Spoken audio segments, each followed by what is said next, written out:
Hi everyone, I'm Pamela Collins, a 32-year-old interior designer based in Chicago, known for my modern minimalist designs.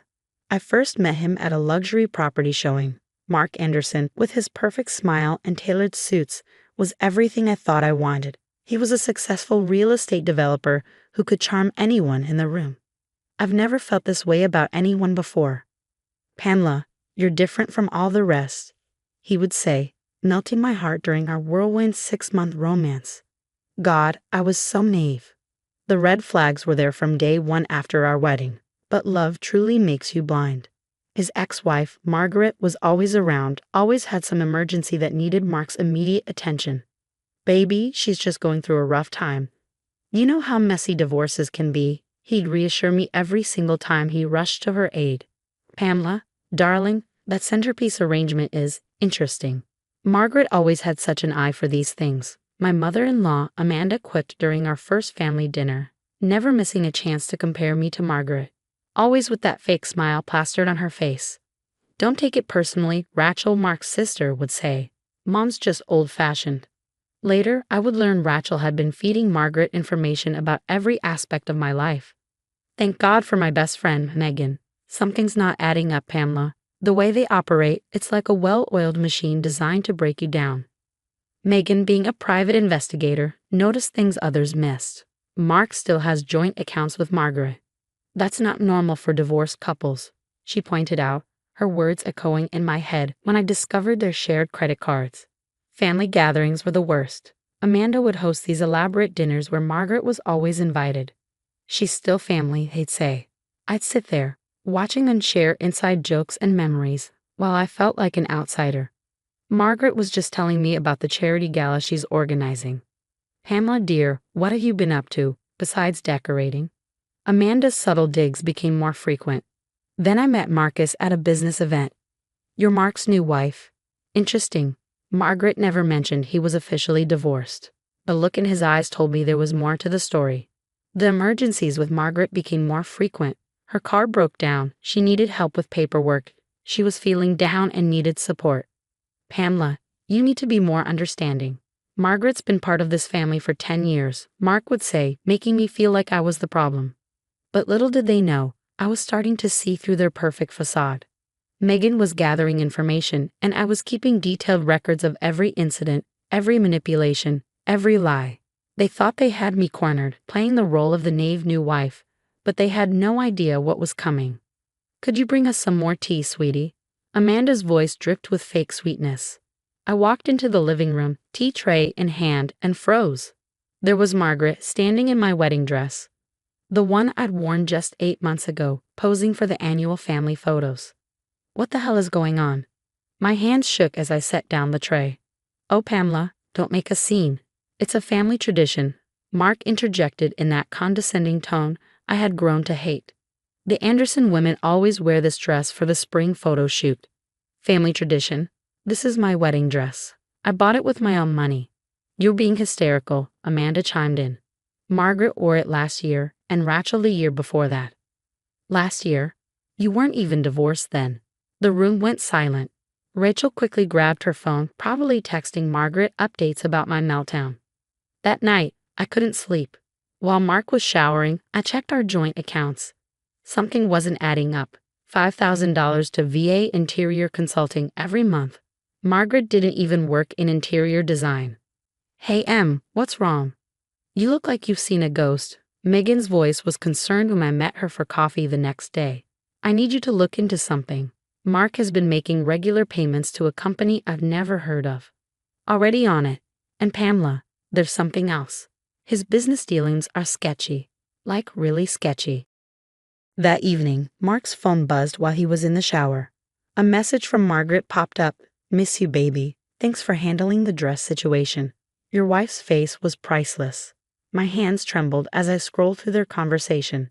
Dinner dates, hotel meetings, joint bank accounts. "Pamela, huh? You seem stressed lately. Perhaps this business of yours is too much to handle." Amanda's comment at Sunday dinner made Rachel snicker. "I'm just worried about her," Rachel said later, hugging me. "You know you can tell me anything." The same Rachel who had been forwarding my private texts to Margaret. I discovered credit card statements in Mark's office, Margaret's shopping sprees, spa treatments, even her rent, all paid for by my husband. Marriage is about trust, Pamela. Why are you going through my things? Mark caught me with the statements. Trust? Like paying your ex-wife's bills behind my back. She's going through a rough patch. You're making something out of nothing. Nothing. Like the hotel charges on your card when you were supposedly at business meetings. You're paranoid. This is exactly what happened with your last relationship. You always create problems where there aren't any. He was trying to make me doubt myself. But I wasn't that naive anymore. I've been documenting everything, the secret payments, the manipulative texts, the gaslighting. You should be grateful, Amanda said at yet another family dinner. Mark is such a caring man, helping Margaret through hard times. Most wives would appreciate such compassion. I smiled and played along, letting them think they were winning. But with every revelation, with every lie exposed, their perfect little world was on the brink of collapse. Megan's investigation was uncovering more dirt than I had ever imagined. They had no idea what was coming. You're not going to believe what I found, Megan said, spreading documents across her office desk. Those luxury developments Mark brags about, they're all shell companies. He's been taking investors' money and funneling it through fake construction projects. My hands trembled as I sifted through the paperwork, bank statements, wire transfers, fake contracts, all pointing to millions in fraud. But wait, there's more. Megan continued, pulling out another file. I found their divorce records, or should I say, the lack thereof. Pamela, Mark, and Margaret never legally divorced. Their paperwork was never filed. The room started spinning. So my marriage is technically invalid? They're still legally married. A sudden knock at the door made us both jump. It was Marcus, Margaret's ex. I've been trying to find the right time to tell you this, he said, settling into a chair. Margaret's been planning this for months. She never wanted the divorce. This whole thing, getting close to your family, playing the victim, it's all been a scheme to get back into the Anderson fortune. The Anderson fortune might not exist much longer. Megan interjected, pulling up more documents. Mark has been embezzling from Amanda's family trust. Millions transferred to offshore accounts, and guess who's been helping him? Rachel. Her signature is all over the paperwork. My sister-in-law wasn't just a spy, she was neck-deep in the fraud. The property sale in Dubai, Marcus added. That was their big play. They convinced Amanda to invest her entire trust fund. I had been recording everything, every gaslighting conversation, every manipulation. Hidden cameras in the living room caught Mark and Margaret's secret meetings. My phone recorded Amanda's veiled threats. You're just confused, Pamela. Maybe you need to see someone of these paranoid delusions. And then Mark's voice played back from another recording. We need to get you out first, Megan insisted. I've already contacted my bank. We can move your assets to new accounts they can't access. That night, I quietly packed a go bag while Mark was at yet another business meeting. The hidden camera in our bedroom had caught him and Margaret there just last week. Everything's ready, I whispered to Megan on the phone. The cameras are set up in every room. I've backed up all the evidence to secure servers. The FBI is very interested in those real estate schemes, she replied. And the IRS has some questions about those offshore accounts. I acted normal at dinner with Amanda, who was as condescending as ever. These headaches must be so hard for you, Margaret, she cooed across the table. Thank goodness Mark is here to help. Of course, Mother. Pamela understands, don't you? Rachel smirked.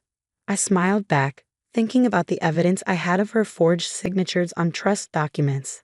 Absolutely. Family comes first, right? Later, I overheard Mark on the phone. Everything's set for the Dubai transfer once Mom signs those papers tomorrow. I slipped away to text Megan. It's time. Set everything in motion. They thought they had the perfect plan. The manipulative ex-wife, the controlling mother, the two-faced sister, and my fraud of a husband. But their house of cards was about to collapse, and I would be there to watch it burn. The next morning, I stood up in the middle of Amanda's meticulously planned family brunch. I've called this family meeting because I have something important to share. I stood at the head of Amanda's grand mahogany dining table, my hands steady for the first time in months. The whole family was there. Mark, Margaret, Amanda, and Rachel, all wearing their usual smug expressions. First, let me congratulate you, Margaret, on your 10-year wedding anniversary. I began, my voice steady and clear. I clicked a button, and their actual marriage certificate appeared on the projector screen behind me. Still legally married to Mark. I see. That's ridiculous, Mark started, his face flushing. Save it, I cut him off. Here's your attempted divorce filing, never completed, never filed. Which means our marriage, Mark? Completely invalid. Bigamy is still a crime in Illinois. Margaret's face went pale, and Amanda clutched her pearls, her eyes wide with shock. This is absurd, Amanda sputtered.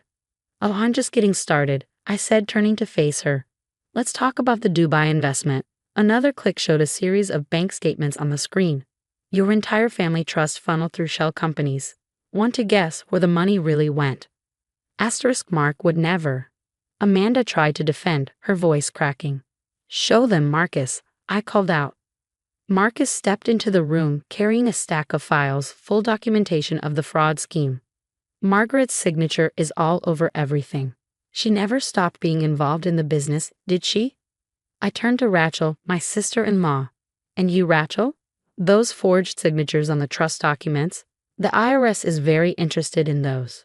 You can't prove, Rachel started, but I cut her off by pressing play on the security footage. The room filled with the sound of Rachel and Mark discussing the fraud in explicit detail, followed by Victoria admitting to the marriage scam. Amanda's own daughter stealing from her accounts.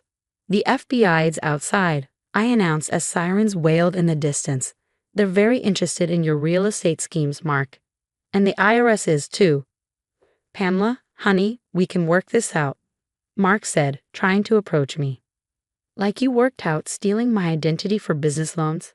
That's federal fraud, by the way. Everything happened fast after that. The FBI stormed in, handcuffing Mark and Margaret. Rachel broke down, confessing on the spot, while Amanda fainted as soon as she saw the real numbers showing her emptied accounts. 1 year later, I'm sipping champagne in my newly expanded design studio. My company, Phoenix Designs, just landed a contract with the Ritz-Carlton chain. The irony? I'm redesigning the same hotels Mark lost in the fraud investigation. Mark is now serving 15 years for multiple fraud charges. Margaret is facing separate charges for bigamy and investment fraud. Their mugshots make quite a splash in the society pages. Rachel lost her job at the investment firm and was barred from the industry. Last I heard, she's working retail. Amanda? She had to sell her mansion after losing everything to Mark's schemes. Now she's living in a modest condo, a far cry from her previous luxury lifestyle.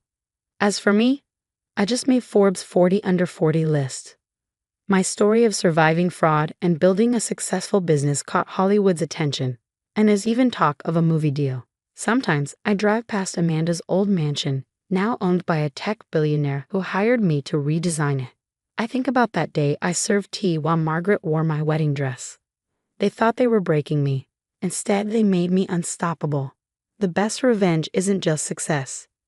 It's watching karma deliver the justice they never thought would come. What would you have done if you caught your spouse's ex wearing your wedding dress? Would you have walked away quietly like I initially did, or confronted them immediately? And do you think I was right to gather evidence first, or should I have exposed their schemes sooner?